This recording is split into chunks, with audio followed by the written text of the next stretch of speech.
राम राम, नमस्कार साथियों। स्वागत है आपका आपके अपने स्टडी प्लेटफॉर्म पढ़ाई.com पर।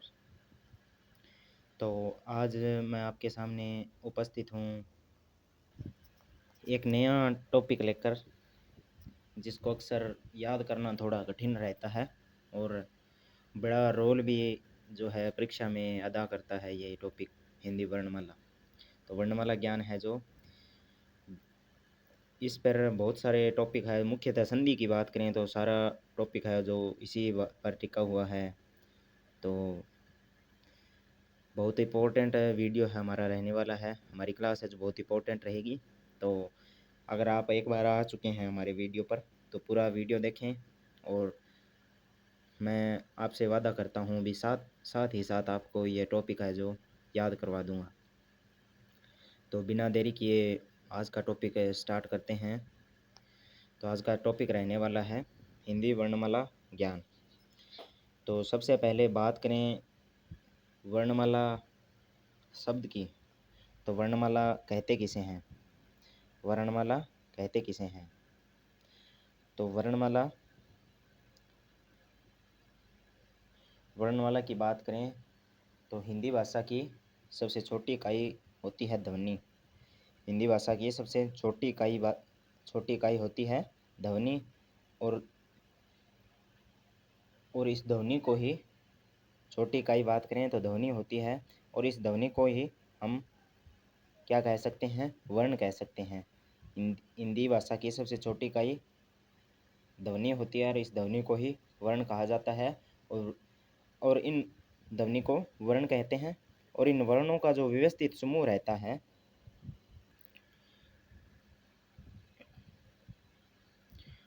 और इन ध्वनियों का जो व्यवस्थित समूह रहता है,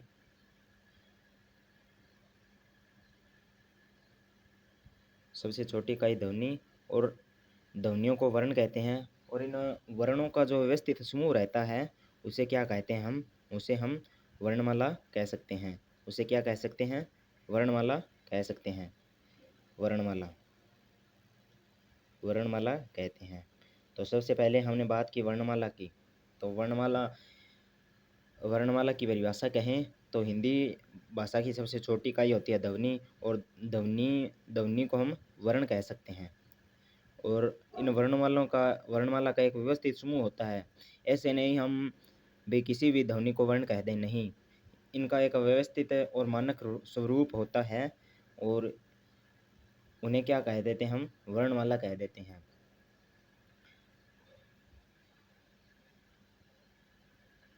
और वर्ण की अगर विशेषता और वर्णों की विशेषता और विशेषताओं की बात करें, वर्णों की अगर और विशेषताओं की बात करें तो इन वर्णों का क्या है, कभी इन वर्णों को कभी नष्ट नहीं कर सकते। तो ये अक्षर रहते हैं, इस कारण इन वर्णों को अक्षर भी हम कहते हैं। क्या कहते हैं? अक्षर भी कहते हैं। अक्षर भी हमारे द्वारा कहा जाता है। अक्षर इन वर्णों को भी कहते हैं। और उसके बाद बात करें, और इन्हीं जो अक्षर हैं, इन्हीं से क्या क्या निर्मित होता है? इन्हीं से शब्द का निर्माण होता है, और इन अक्षरों से ही शब्द का निर्माण होता है। तो सबसे पहले याद रखना, सबसे पहले हमने वर्णमाला पर बात की। तो वर्णमाला किसे कहते हैं? तो वर्णमाला की बात करें तो हिंदी की सबसे छोटी इकाई ध्वनि होती है, और इस ध्वनि को ही वर्ण कहा जाता है। और वर्णों का व्यवस्थित समूह, यानी ऐसे हम किसी भी ध्वनि को वर्ण नहीं कह सकते। अगर इनका एक व्यवस्थित समूह होगा तो भी उसे वर्णमाला नाम है जो दिया जाएगा, अन्यथा उसे वर्णमाला नहीं कहा जा सकता। अब ये वर्ण है कभी नष्ट नहीं होते, यानी क्षय नहीं हो सकता, इन वर्णों का क्षय नहीं हो सकता। तो इन्हें अक्षर भी कहते हैं। और इन अक्षरों से किसका निर्माण होता है? शब्दों का निर्माण होता है। अब बात करें आगे, इन वर्णमाला को दो भागों में बांटा गया है। इस वर्णमाला को कितने भागों में बांटा गया? इस वर्णमाला को दो भागों में बांटा गया है। अब इन दो भागों की बात करें तो सबसे पहला जो भाग आता है इसमें, सबसे पहला भाग आता है इसमें स्वर। इनके इसके दो भेद हैं वर्णमाला के, स्वर, दूसरा है व्यंजन, और तीसरा अगर हम पाठ करें तो कर सकते हैं अनुस्वार और विसर्ग वगैरह वो आ जाते हैं, लेकिन अक्सर वो भी इन दोनों में ही पढ़ लिए जाते हैं। तो इनका दो पार्ट कौन से हो गए, एक तो स्वर और दूसरा हो गया व्यंजन। अब सबसे पहले हम बात करने जा रहे हैं स्वरों पर। तो स्वर वर्ण विचार में ये रही वर्ण की परिभाषा। वर्ण का आशय शब्द की उस लघुतम उच्चरित इकाई से है जिसका विभाजन न हो सके।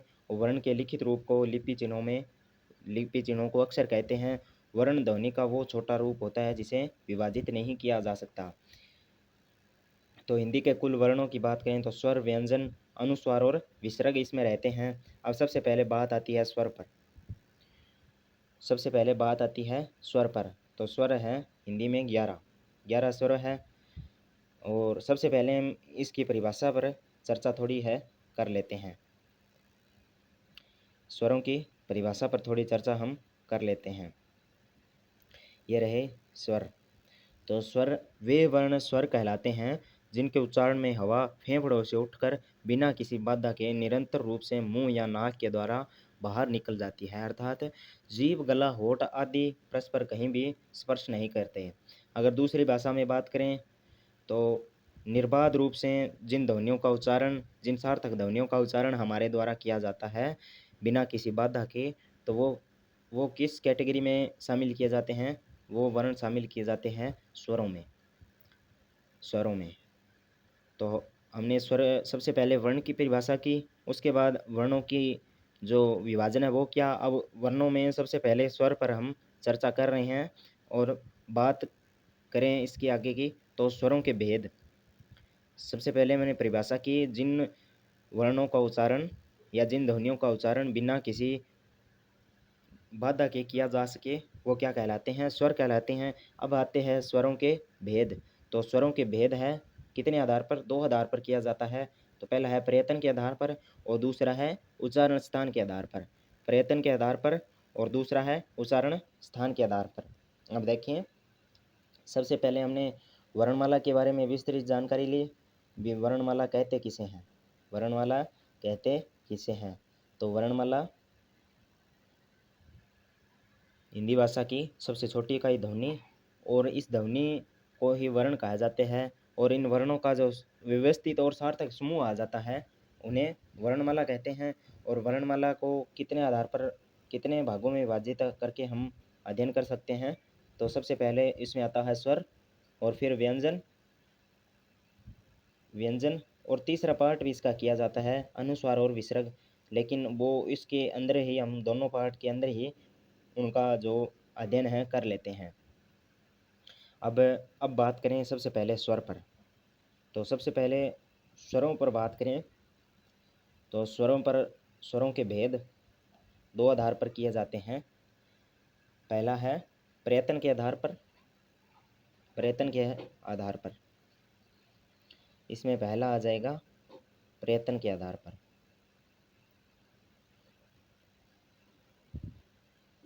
और दूसरा आएगा उच्चारण स्थान के आधार पर। दूसरा होगा उच्चारण स्थान के आधार पर, उच्चारण स्थान के आधार पर, स्थान के आधार पर। अब ये दो पार्ट है जो हम सबसे पहले स्वरों को पढ़ने जा रहे हैं। तो देखिए, प्रयत्न विधि के आधार पर सबसे पहले आ जाता है प्रयत्न विधि के आधार पर। प्रयत्न विधि के आधार पर और प्रयत्न विधि में आगे जाकर मुख में जीवा की स्थिति के आधार पर इनका हम अध्ययन करते हैं।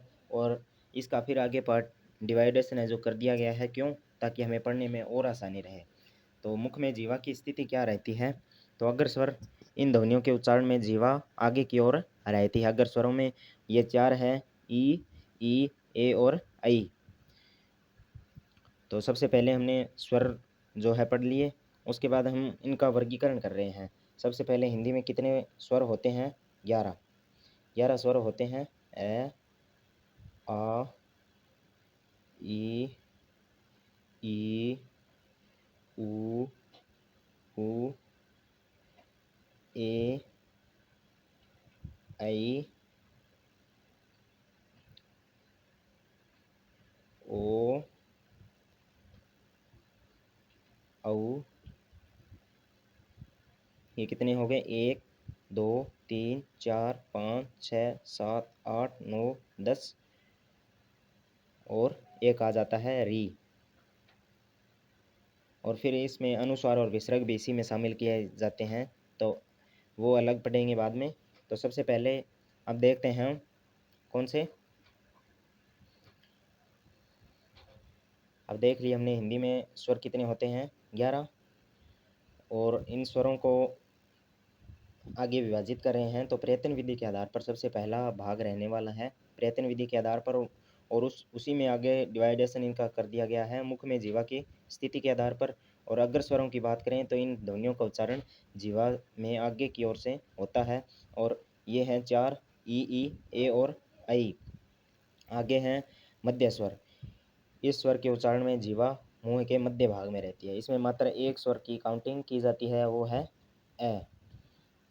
मध्य स्वर में एक स्वर की काउंटिंग की जाती है, वो है ए। और इसका तीसरा जो भाग आता है वो है पश्च स्वर।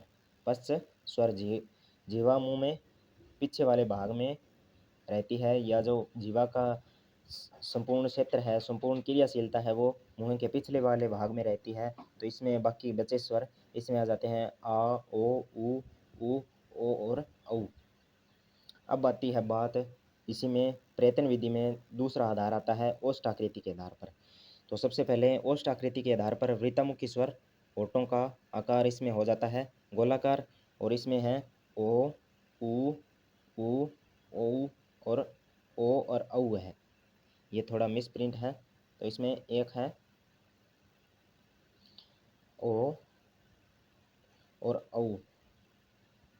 ये वृत्तमुखी, तो होठों के आकार इसमें गोलाकार रहता है। अवृत्तमुखी में बाकी बचे सारे स्वर है जो आ जाते हैं, होठ गोल नहीं होते। ए, आ, ई, ए और ऐ। अब देखिए अब हम यहीं तक रिवीजन दोबारा कर रहे हैं। तो सबसे पहले हमने स्वरों पर बात की। तो स्वर का विभाजन किया दो आधार पर, प्रयत्न विधि के आधार पर और उच्चारण स्थान के आधार पर। प्रयत्न विधि के आधार पर, विधि के आधार पर, और उसके बाद आता है उच्चारण स्थान। तो सबसे पहले हम प्रयत्न विधि के आधार पर पढ़ रहे थे। तो प्रयत्न विधि के आधार पर सबसे पहला प्रकार हमने पढ़ा मुख में जीवा की स्थिति के आधार पर। सो पहला प्रकार हमने पढ़ा मुख में जीवा की स्थिति के आधार पर। मुख में जीवा की स्थिति के आधार पर।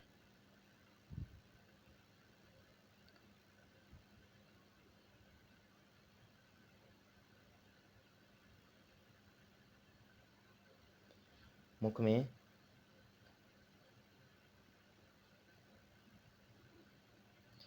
जीवा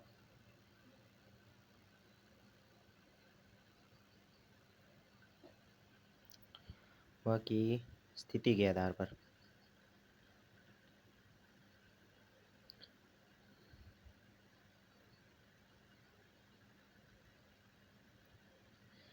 और उसमें आगे हमने डिवाइडेशन किया। सबसे पहले रहा अग्रस्वर। अग्रस्वर यानी जीव रहती है आगे की ओर। अग्रस्वर में कौन से पढ़े हमने? दो स्वर पढ़े, सॉरी हमने 4 स्वर पढ़े अग्रस्वरों में। तो अग्रस्वर सबसे पहले रहे 4 स्वर हमने कौन से पढ़े? ई,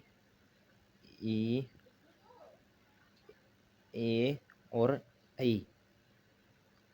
ये हमने 4 स्वर अग्रस्वर में पढ़े। उसके बाद बात करें दूसरा आता है मध्य स्वर। मध्य स्वर, तो मध्य स्वरों की बात करें, इसमें एक ही स्वर को शामिल किया जाता है, वो है ए। और तीसरे पर आता है पश्च स्वर। अगर मध्य और पश्च, बाकी के बचे स्वर हैं जो इसमें आ जाते हैं कौन सा? आ, ऊ, ऊ, ओ और औ। ओ और औ इसमें आ जाते हैं। और उसके बाद आता है अगला प्रकार आता है ओष्ठ आकृति के आधार पर। अगला प्रकार कौन सा आता है? ओष्ठ आकृति के आधार पर। ओष्ठ आकृति के आधार पर। ओष्ठ आकृति के आधार पर बात करें, ओष्ठ आकृति के आधार पर बात करें तो सबसे पहले आता है वृत्तामुखी।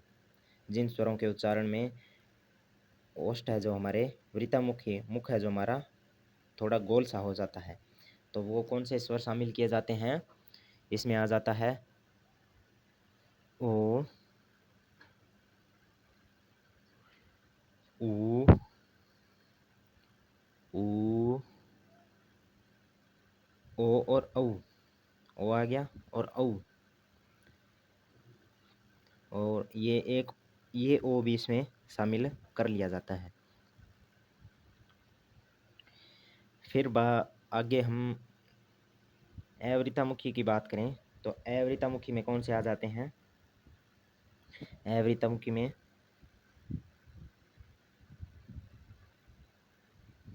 तो अवृत्तामुखी में आ जाते हैं बाकी बच्चे स्वर ए, आ, ई, ए और ऐ। बाकी ये इसमें आ जाते हैं। अब बात करें आगे की विभाजन की, तो ये रहेगा मुखाकृति के आधार पर। तो मुखाकृति के आधार पर देखिए स्वरों का हम विभाजन करें तो संवृत स्वर, जब जीवा का सबसे बड़ा भाग स्वरों के उच्चारण के लिए मुख में अधिकतम ऊंचाई पर होता है तथा मुख से हवा बंद हो जाता है, ऊपर और नीचे दोनों के जो भाग है वो पास पास आ जाते हैं, तो ऐसी स्थिति में उच्चारण होने वाला स्वर कौन सा है? संवृत स्वर। और संवृत स्वरों में 4 स्वर शामिल किए जाते हैं, ई, ऊ और ऊ।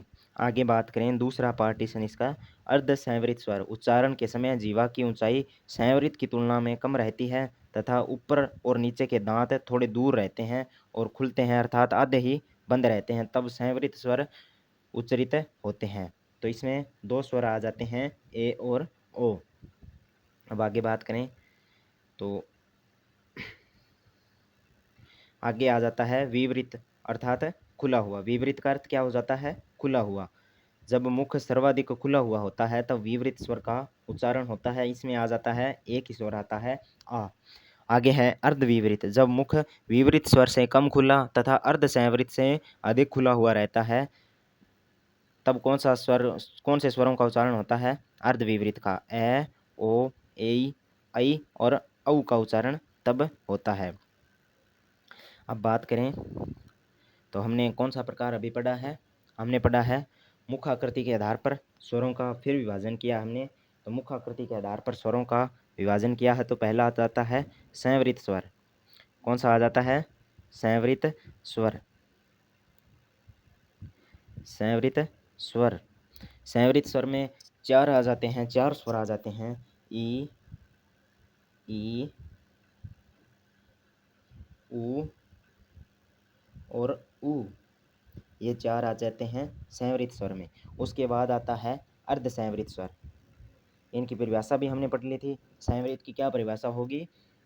जब जीवा का व्यवहृत भाग, जब जीवा का वह भाग जो क्रियाशील है, उसके जब वह भाग उच्चारण के लिए जब अधिकतम ऊंचाई पर हो तथा मुख संवृत यानी बंद हो जाता है और ऊपर और नीचे के दांत है जो पास पास आ जाते हैं, तो उस स्थिति में संवृत स्वरों का जो उच्चारण होता है, एक बार आप उच्चारण करके भी दे सकते हैं, ई, ऊ और ऊ।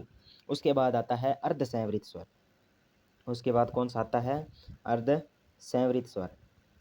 अर्ध संवृत स्वर। अर्ध संवृत स्वर है जो आ जाता है।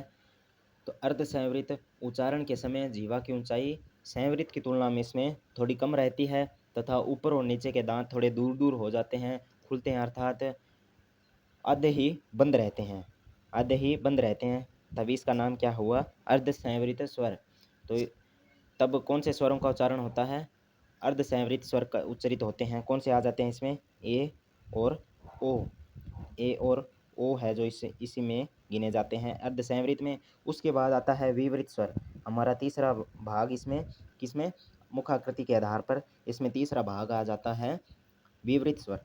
विवृत स्वर, इसमें मुख पूर्णतः खुला रहता है, विपरीत का अर्थ भी खुला हुआ जाता है और इसमें एक ही स्वर को शामिल किया जाता है, वो आ जाता है आ। उसके बाद आता है इसमें इसी में चौथा पार्टीशन, कौन सा, अर्धविवरित। कौन सा आ जाता है, अर्धविवरित स्वर। अर्धविवरित स्वर,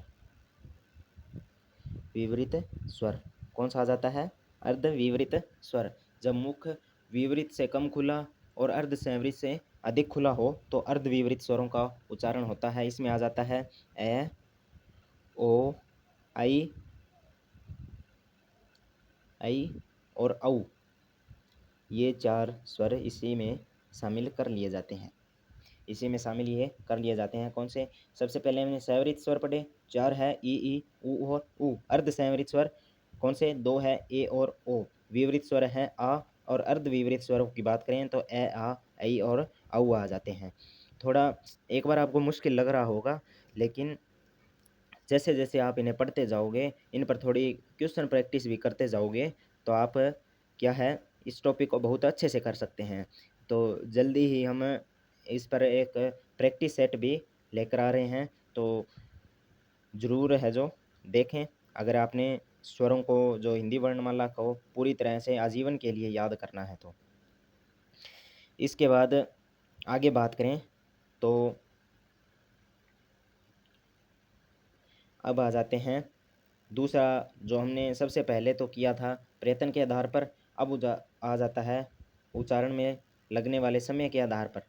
उच्चारण में जो समय लगता है उसके आधार पर इसका विभाजन करें। तो उच्चारण में लगने वाले समय के आधार पर बहुत आसान है, वो आ जाते हैं इसमें। सबसे पहला आ जाता है ऋषभ स्वर, जिन स्वरों के उच्चारण में कम समय लगता है। जिन स्वरों के उच्चारण में है जो कम समय लगता है वो कौन से आ जाते हैं, ऋषभ स्वर। तो इसमें मात्र कौन सा, एक मात्रा का समय लगता है, यानी एक मात्रा के उच्चारण जितना ही समय जो इसमें लगता है। एक मात्रा का उच्चारण इसी में होता है, एक मात्रा के उच्चारण का समय इसमें लगता है। इसमें चार स्वर आते हैं, ए, ई, उ और री। ए, ई, उ और री, इसमें चार स्वर आ जाते हैं ऋषभ स्वर में, ए, ई, ओ, उ और री। अब आगे बात करें दीर्घ स्वर। तो दीर्घ स्वर, इसके उच्चारण में अधिक समय लगता है, यानी इसमें लगभग दो मात्रा के उच्चारण जितना समय लग जाता है, दो मात्रा के उच्चारण जितना समय दीर्घ स्वर में लग जाता है। और इसमें कौन कौन से आ जाते हैं, आ, ओ, ई, उ, ए, ऐ, ओ और औ इसमें शामिल कर लिए जाते हैं। अब आ जाता है अगला प्रकार, आ जाता है इसमें कौन सा, प्लुत स्वर। इसका विशेष विवरण देखें तो ये स्वर ऋषभ स्वरों का दीर्घ रूप न होकर स्वतंत्र स्वर है। इनके उच्चारण में इनके उच्चारण के समय जीवा के सबसे बड़े भाग की दृष्टि से अंतर रहता है, इसमें अंतर रहता है। तो इसमें थोड़ा मिसप्रिंट है, इसमें क्या होगा, ये स्वर ऋषभ स्वरों का दीर्घ रूप न होकर स्वतंत्र स्वर है। दीर्घ स्वरों की बात कर रहा है ये। दीर्घ स्वरों का विशेष विवरण पढ़ें तो ये स्वर क्या है, ऋषभ स्वरों का दीर्घ रूप न होकर स्वतंत्र स्वर है। इनमें उच्चारण प्रयत्न व जीवा के व्यवहृत भाग की दृष्टि से जो है अंतर होता है। प्रयत्न और जीवा के जो क्रियाशील भाग है उसी के दृष्टि से थोड़ा अंतर रहता है। अब आगे बात आ जाती है, इसका तीसरा पार्ट है प्लुत स्वर। प्लुत स्वर, तो प्लुत स्वर जिन स्वरों के उच्चारण में दो मात्राओं से अधिक का समय लगता है, इसमें एक ही स्वर आ जाता है ओम। इसमें कौन सा एक ही स्वर आ जाता है, ओम। ए प्लस ए की थोड़ी मात्रा आती है इसमें, ए प्लस ए की थोड़ी मात्रा आ जाती है, तो इससे औ बन जाता है, औ बन जाता है, तो ये होता है ओम। प्लुत स्वर संस्कृत में उच्चरित होता रहा है, यह हिंदी का स्वर नहीं है। यह मूलतः किसका है, प्लुत स्वर है जो संस्कृत का स्वर है और यह हिंदी का स्वर नहीं है। अगर बात करें हमारे जो प्राचीन ग्रंथ लिखे गए हैं, लगभग जो संस्कृत में लिखे गए, तो इनमें प्लुत स्वरों का उच्चारण है जो अत्यधिक रहता था। अब आ जाता है उच्चारण स्थान के आधार पर भेद। उच्चारण स्थान के आधार पर भेद की बात करें तो सबसे पहले आ जाते हैं इसमें तालव्य, यानी तालु के भाग से जो उच्चरित स्वर हैं, इसमें हैं दो, ई और ई। उसके बाद आते हैं तालु और कंठ्य। इनकी चिंता न करें, आप भी याद नहीं हो रहे हैं, एक बार में सारे हैं जो लास्ट में आपको सारणी के द्वारा बड़ी आसानी से एकदम फटाक से याद मैं आपको करवा दूंगा। इसके बाद आते हैं तालु कंठ्य, ए आई, जीभ तालु पर ध्वनि कंठ से, जीभ तालु पर और ध्वनि कंठ से ये उच्चरित होते हैं। उसके बाद आते हैं तोम कोमल तालव्य या कंठ्य, ए आ और ओ। ए आ और ओ ये लगभग इंग्लिश में प्रयोग होता है। ओ है जो, देखिए इसमें तो संस्कृत में ए आ कंठ से बोले जाते थे, इसलिए कंठ्य मानेंगे, किंतु हिंदी में अब यह कंठ से ऊपर कोमल तालु भाग से बोले जाने के कारण कोमल तालव्य स्वर है जो हो गए हैं। अब आ जाता है ओष्ठ्य स्वर। ओष्ठ्य में दो आ जाते हैं, उ और उ। ओष्ठ्य में उ और उ। ओष्ठ्य और कंठ्य, ओ औ, होठों गोल ध्वनि कंठ से। होठ तो गोल होते हैं और ध्वनि रहती है कंठ से। ओष्ठ्य और कंठ्य, ओ और औ। अब आ जाते हैं विसर्ग। तो विसर्ग मूलतः संस्कृत भाषा की ध्वनि है। ध्वनि है जैसी होने के कारण संस्कृत काल में रहने वाला भेद कम रह गया है। संस्कृत काल में जो रहने वाला भेद है वो कम रह गया है, तो इसकी ध्वनि है जैसी है, विसर्ग है जैसी ध्वनि देता है। आगे बात करें, थोड़ा विशेष प्रश्न है, इम्पोर्टेंट लगा लेना, किसी आए बार किसी न किसी एग्जाम में पूछे जाते हैं, इम्पोर्टेंट रहेंगे। स्वर को अच भी कहते हैं। स्वर को क्या कहते हैं? एच भी कहते हैं। और व्यंजन को क्या कहा जाता है? हल कहा जाता है। तो हमने स्वरों की जो पूर्णतः बात कर ली, अब आ जाते हैं व्यंजन। तो व्यंजन यानी कॉन्सोनेंट। तो व्यंजन है, देखिए व्यंजन और स्वर है जो उच्चारण स्थान के आधार पर जो लास्ट में आपको बताया है, वो आपको आराम से मैं सारणी के माध्यम से जो है पूरा एनालिसिस करवा कर पूरा क्लियर कर दूंगा, एकदम से आपको याद हो जाएगा। तो अब देखते हैं हम व्यंजन। तो व्यंजन वे वर्ण हैं जिनके उच्चारण में फेफड़ों से बाहर निकलने वाली हवा मुख्य विवर्स में न निकलकर कहीं न कहीं रुककर, यानी सीधी न निकलकर, डायरेक्ट न निकलकर अवरोध सहित एक विस्फोट के रूप में बाहर निकलती है। व्यंजन के उच्चारण, यानी सीधी बात करें तो व्यंजन के उच्चारण में स्वर की सहायता भी ली जाती है। अब बात करें व्यंजन, तो व्यंजन हैं कितने हो जाएंगे, तो थोड़ा विवरण भी इनका हम पढ़ लेते हैं।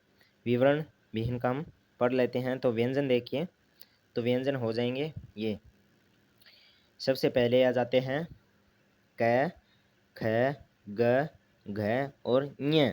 क, ख, ग, घ और ञ, यानी क वर्ग इसका पूर्ण नाम हो जाता है। तो हमने जो स्कूली शिक्षा है इसमें ञ को क्या बोलते थे? अढ़। अढ़ नहीं होकर इसे क्या कहते हैं? ञ बोलते हैं। ञ बोलते हैं। इसका पूरा नाम हो जाता है क वर्ग, च, छ, ज, झ और ञ। च, छ, झ और ञ, ये हो जाता है च वर्ग। और आगे आ जाता है ट, ठ, ड, ढ और ण वर्ग, ये आ जाता है ट वर्ग। अब आ जाता है त, थ, द, ध और न, ये आ जाता है त वर्ग। प, फ, ब, भ और म, ये आ जाता है प वर्ग। अब य, र, ल, व, ये जो चार व्यंजन हैं वे हैं अंतस्थ व्यंजन। और श, श, स और है। दोबारा सुनना, इसकी ध्वनि में उच्चारण में थोड़ा अंतर है। श, स, श, स, स और है, ये आ जाते हैं उसमें व्यंजन। अब अनुस्वार की बात करें तो य, र, ल, व, श, स और है से पहले आने वाला नासिक्य वर्ण, ये क्या कहलाता है? अनुस्वार। ये रहता है एक और विसर्ग होता है एक। अब बात करें हिंदी के नए व्यंजन, तो ये है हिंदी के नए व्यंजन, ढ और ढ। ढ और ढ ये हैं दो। और न, र, म, ल के महाप्राण व्यंजन, यानी न, मह, ह, कौन सा है? न, सबसे पहले आ जाता है नह, मह, और ये आ जाता है रह, रह। ये इसे लिखते हैं, थोड़ी मिस प्रिंट है, रह और लह। ये आ जाते हैं चार, ये है न र म ल के चार महप्राण व्यंजन हैं। अब आ जाते हैं ग्रहित व्यंजन। अरबी फारसी से ग्रहित तीन हैं, क, क, यानी इस प्रकार इनका प्रयोग होता है। क्रीम में जो क आता है, ख्वाम में जो ख आता है, और ग में जो गम आता है, गम में जो ग आता है, वो अरबी फारसी से ग्रहित ये क, ग और ग है। अरबी फारसी और अंग्रेजी से ज और फ, ज़मीन और फ़ायदा। और अब आ जाते हैं अंग्रेजी से, तो अंग्रेजी से ये शेष नहीं है, ये है प्लीज़, प्लीज़ और फाइल। ये थोड़े व्यंजन भी हमने अंग्रेजी से ग्रहण किए हैं। इसके बाद आता है हिंदी में कुल व्यंजन हैं 33, संस्कृत के हैं 6, हिंदी के प्लस 5 ग्रहित, तो कुल 44 व्यंजन हिंदी में आ जाते हैं। हिंदी में कुल वर्णों की बात करें तो 44 व्यंजन, 1 अनुस्वार, 1 विसर्ग और 11 स्वरों के साथ हिंदी में कुल वर्ण हैं 57। ये प्रश्न भी पूछे जाते हैं, इंपॉर्टेंट है, पक्का याद कर लेना। ये थोड़ी थ्योरी है, आप आसानी से इसे याद है जो कर सकते हैं। अब हम बात कर रहे थे व्यंजनों की, तो हमने व्यंजनों की बात कर रहे थे।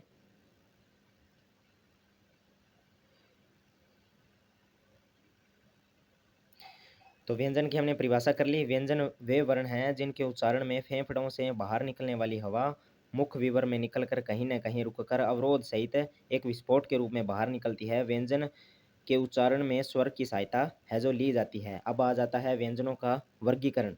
तो व्यंजनों का वर्गीकरण है, सबसे पहले स्वरों की तरह ही प्रयत्न के विधि के आधार पर, और आगे आ जाता है, इसमें आगे है प्रयत्न विधि के आधार पर में,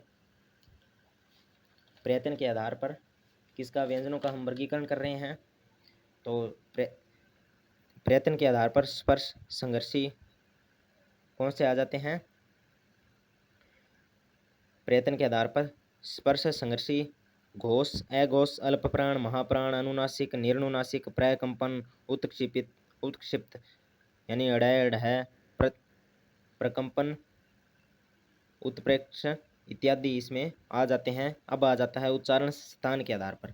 उच्चारण स्थान के आधार पर एक बार इनकी टेंशन ना ले, आराम से आप पढ़े, एक बार सुने, ताकि आपको थोड़ा दिमाग में इनकी थ्योरी है जो आपके दिमाग में थोड़ा आए, जिससे हमें आगे बहुत आसानी रहेगी। अब करने जा रहे हैं प्रयत्न विधि के आधार पर वर्गीकरण। तो व्यंजनों का वर्गीकरण का पहला आधार है प्रयत्न विधि, जिसके अनुसार फेफड़ों से निकलने वाली हवा मुख विवर में कहीं रुक जाती है, यानी कहीं रगड़ खाती है, कहीं कहीं रगड़ खाती है, कहीं नाक से निकलती है। और इसमें सबसे पहला वर्गीकरण आ जाता है स्पर्श व्यंजन, जिन व्यंजनों के उच्चारण में जीभ की आंतरिक चमड़ी, थोड़ा मिस प्रिंट है इसमें भी, जीभ की जो आंतरिक चमड़ी है, सॉरी, जीभ का दांत, वत्स, तालु, मूर्धा या दोनों होठों अथवा गले की आंतरिक चमड़ी से स्पर्श होता है तथा कुछ रुकावट के बाद भी ध्वनि का विस्फोट होता है और श्वास बाहर निकलती है। इसमें कौन कौन से आ जाते हैं? इसमें कह, ट, त और पै वर्ग के, यानी च वर्ग को बीच में हमने छोड़ा है, तो 20 व्यंजन है इसमें कुल स्पर्शी व्यंजन में आ जाते हैं। संस्कृत का च वर्ग पहले स्पर्शी था, किंतु अब स्पर्श संघर्षी बन चुका है। अब स्पर्श संघर्षी की बात करें तो च वर्ग की बोलने के वक्त सांस स्पर्श के साथ घर्षण से निकलती है। तो च वर्ग देखिए, आप खुद उच्चारण करके देख सकते हैं, वो है च, छ, ज, झ और य, च, छ, झ, झ और य। तो इसमें बोलने के वक्त है जो सांस स्पर्श के साथ घर्षण से भी थोड़ा निकलती है, तो ये स्पर्श संघर्षी में शामिल कर लिए जाते हैं। अब आ जाते हैं संघर्षी व्यंजन। व्यंजन की प्रकारों की बात कर रहे हैं, तो संघर्षी व्यंजन, तो इसमें आ जाता है श, श, स, स और है। संघर्षी व्यंजन में जो चारों उसमें व्यंजन हैं, संघर्षी व्यंजन श, स और है इसमें आ जाते हैं। उसके बाद आता है इनके जो संघर्षी व्यंजन हैं, संघर्षी व्यंजन हैं वो इनके बोलने में हवा घर्षण रगड़ के साथ निकलती है और गर्म उष्म हो जाती है, इसे इसलिए इन्हें उष्म व्यंजन भी कहते हैं। ये कारण बता दिया अभी क्यों उनको उष्म व्यंजन है जो कहा जाता है। इसमें थोड़ी हमें बोलते हैं तो हमें बोलते वक्त भी थोड़ी उष्मा सी महसूस होती है, इस कारण इन्हें उष्मीय व्यंजन भी कहते हैं। अब आ जाते हैं उत्क्षिप्त व्यंजन, ढ और ढ, ड और ढ। ये जो हम पहले क वाली लाइन में जो अंतिम अनुस्वार है, जो नासिक्य वर्ण है, इसका उच्चारण करते थे अढ़, वो ये है। उसका उच्चारण हमारे द्वारा गलत किया जाता था। ये अलग दो व्यंजन हैं, अढ़ और ढ। इनके उच्चारण में जीभ की नोक को उल्ट कर मुर्दा को झटके के साथ छूकर कुछ दूर किया जाता है, इसलिए इन्हें उत्क्षिप्त, जीभ के ऊपर उछलने से उत्पन्न, यानी ऐसा लगता है जैसे फेंक कर मारा हो, या द्विस्पष्ट व्यंजन भी इन्हें कहा जाता है।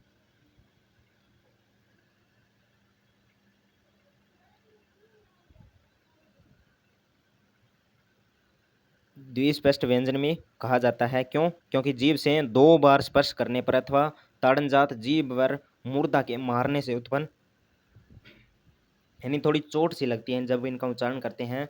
तो अंग्रेजी से आए हुए शब्द जैसे बोर्ड, रोड, रोड, ये रोड वो है, रोड यानी जो सरिया या किला होता है, ये आ जाता है रोड, जो सड़क जिसे हम कह जाते हैं वो होती है। तथा डेड है कि संयुक्त व्यंजन की स्थिति होने पर अड्डा, बुढ़ा, एक उपसर्ग के बाद होने पर ढ और ढ का उच्चारण नहीं होता, क्या रहता है, एवं उपसर्ग के बाद होने पर इनका उच्चारण है जो नहीं किया जाता। अब आगे बात करें तो लुंठित और प्रकंपित व्यंजन कौन सा आ जाता है, र। पार्श्विक व्यंजन आ जाता है ल, अर्धस्वर या अंतस्थ, अर्धस्वर, अंतस्थ या इस्त,